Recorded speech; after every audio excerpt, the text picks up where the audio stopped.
let's get into the research, right? So there's 4 camps of research that I'm going to talk about now. This is going to be the meat of the talk. The first is the big elephant in the room, of course. Video games cause violence. This is perhaps what Johanna was originally thinking before I exposed her a little bit to social gaming.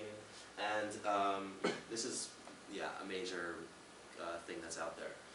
The second camp that I'm going to discuss is the idea that games may be rewiring our brains. So this deals with the cognitive influences of video games and how they're restructuring, perhaps, cognitive structures. And the third is a field of research that's sort of what I would call a combination of like market research and psychology. The question that this camp is concerned with is who is playing what and why? What do people think they're getting out of the games that they choose to play? And the fourth camp is relatively new, and well, I shouldn't say that, although the research I will present is quite new. It's trying to say, the idea is we know that games are engaging, we know that people have fun with it. Why don't we take what we know about psychology, health, and education and package them in this format and spread the word about these positive ways of teaching people things in this fashion. So these are the 4 camps that I'm going to discuss. Let's start with the elephant in the room. Video games cause violence. There's a really nice, this is a really nice comic strip that I saw that I thought was, really speaks to this whole discussion in 2 ways. So we see a husband and wife, and they're sitting in their idyllic little suburbia. They're so happy they've escaped the big city because now their children aren't influenced by gangs and violence. And the irony is that meanwhile their little son, Timmy, is sitting in the back and eyes wide, grinning cheek to cheek, and he's just, you know, going to town and being super violent in their household. So the games have crept their way into their home, and they've avoided violence in the big city. What I like about this is that I think there's 2 truths being said here. One is that, yeah, if you leave your kid in front of the TV screen all day and he's doing this, it's probably not going to be a good thing. But the second is that there's such a disconnect between the parents and the children, right? I mean, if they just supervise their kid a little bit, then this wouldn't be happening. Then truly, they would really have escaped the violence of the big city. So I think that's a really interesting point. But this idea that video games cause violence is so prevalent. I mean, this is what is really dominating in the mainstream media. These are just a selection of headlines that you see popping up. Most recently, the mass murderer in Norway blamed, he said that one of these video games, Call of Duty Modern Warfare, it inspired him and he used it to train in order to do his killing. So whenever there's another one of these big stories, video games comes to the forefront as this cause for violence. But that's what the media says, so let's see what the research says. So the way in which this is being studied currently is under a model called the general learning model. And we're going to walk through the model. The model has a short-term side and a long-term side. And what I want to do with walking through this model is, my goal is not to necessarily dismantle the idea that violent video games may be causing violence. My goal at this moment is to see what is being claimed, what is being tested, and are we actually proving, is this working out? Are they successfully illustrating their points? So let's take an analytical perspective to what is going on here. So as I said, there's 2 sides. There's the short term and the long term. And the basic overall concept is that by repeated exposure to something, by doing something over and over again, here's your repeated learning experiences, eventually this changes these cognitive structures that we have, the way that we perceive the world in an everyday way, and it makes us all the way down to change our personality. It makes us become a violent person by being exposed to violence in a video game over and over and over again. I mean, of course, it's a general learning model. They can't apply it to anything, but this is the way that they're applying it with video games. So let's take a step back and let's walk our way through the model. And of course, the interesting aspect is that there's a bit of a feedback loop here, because of course the personality is going to influence one in terms of their everyday situations. So let's walk through the model. We start here with any given moment in time, so we can describe a person's disposition in terms of an interaction between their personality and the current situation they're in. What does that interaction do to the way that they're thinking and feeling? What is their cognition, their affect, and arousal? Eventually, this is all going to manifest itself in some sort of behavior, and then there's going to be an outcome, and this is what happens. And again, the idea of the model is what's happening is that by repeatedly being in these violent video game contexts, and especially with positive reinforcement for being rewarded for being violent within this video game,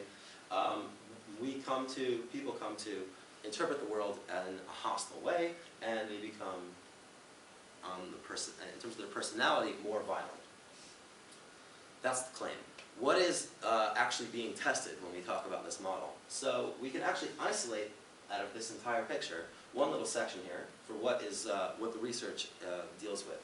And that is that it talks about on the long-term scale, there should be these expectations that people take into their everyday situations, scripts for the way that they think that engagements should be following.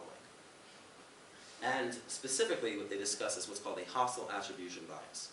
And the hostile attribution bias simply means that people tend to think that situations are hostile.